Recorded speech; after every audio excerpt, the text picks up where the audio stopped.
not to develop our intellects at the expense of our emotional natures. But methought it was a poor dry sermon. Pepys again.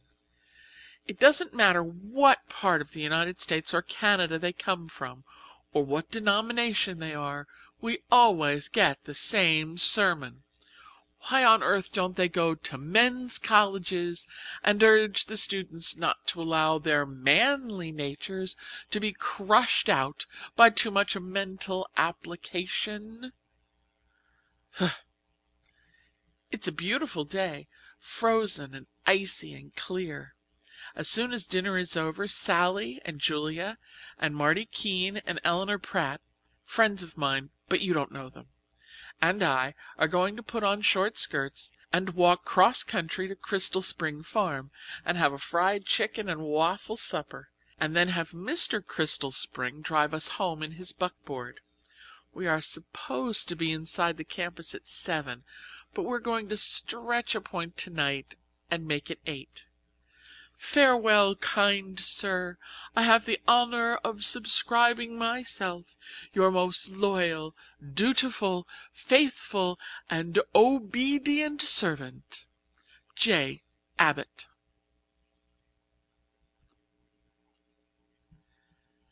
March 5th.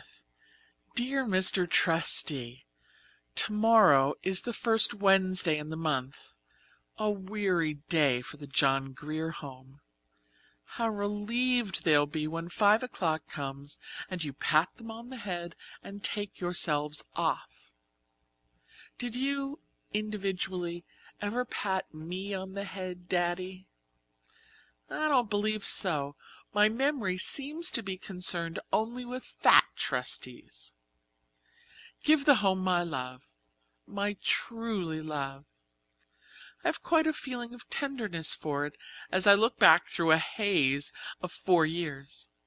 When I first came to college I felt quite resentful because I'd been robbed of the normal kind of childhood that the other girls had had.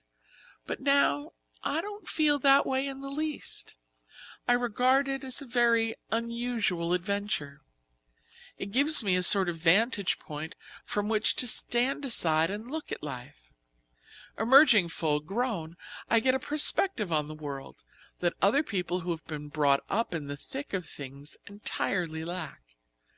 I know lots of girls, Julia for instance, who never know that they are happy. They are so accustomed to the feeling that their senses are deadened to it. But as for me, I am perfectly sure every moment of my life that I am happy. And I'm going to keep on being, no matter what unpleasant things turn up. I'm going to regard them, even toothaches, as interesting experiences, and be glad to know what they feel like. Whatever sky's above me, I've a heart for any fate. However, Daddy, don't take this new affection for the JGH too literally. If I have 5 children, like Rousseau, I shan't leave them on the steps of a foundling asylum in order to ensure their being brought up simply. Give my kindest regards to Mrs. Lippett. That, I think, is truthful. Love would be a little strong. And don't forget to tell her what a beautiful nature I've developed. Affectionately, Judy. Lock Willow, 4th April. Dear Daddy, do you observe the postmark? Sallie and I are embellishing Lock Willow with our presents during the Easter vacation. We decided that the best thing we could do with our 10 days was to come where it is quiet. Our nerves had got to the point where they wouldn't stand another meal in Ferguson. Dining in a room with 400 girls is an ordeal when you are tired. There is so much noise that you can't hear the girls across the table speak unless they make their hands into a megaphone and shout. That is the truth.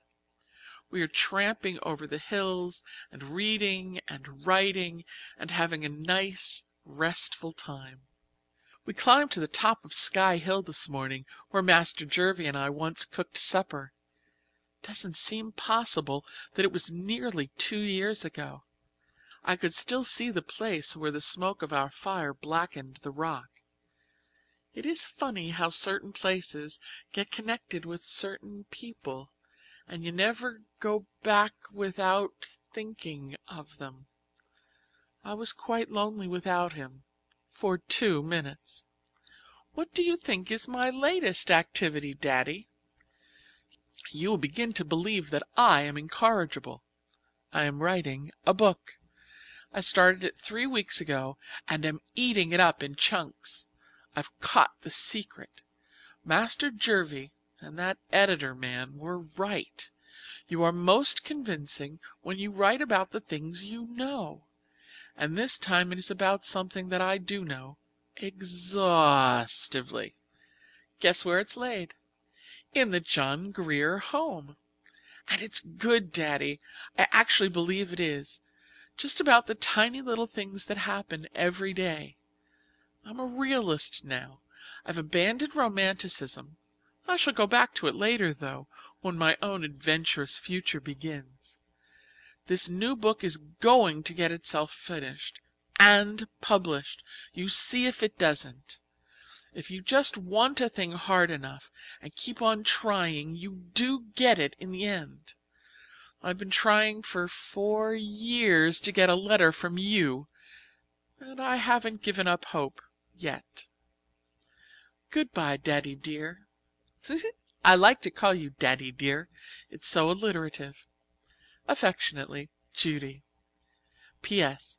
I forgot to tell you the farm news, but it's very distressing. Skip this postscript if you don't want your sensibilities all wrought up. Poor old Grove is dead. He got so that he couldn't chew, and they had to shoot him. 9 chickens were killed by a weasel or a skunk or a rat last week. One of the cows is sick, and we had to have the veterinary surgeon out from Bonnyrigg 4 Corners. Amasai stayed up all night to give her linseed oil and whiskey, but we have an awful suspicion that the poor sick cow got nothing but linseed oil. Sentimental Tommy, the tortoise-shell cat, has disappeared, and we are afraid he has been caught in a trap. There are lots of troubles in the world.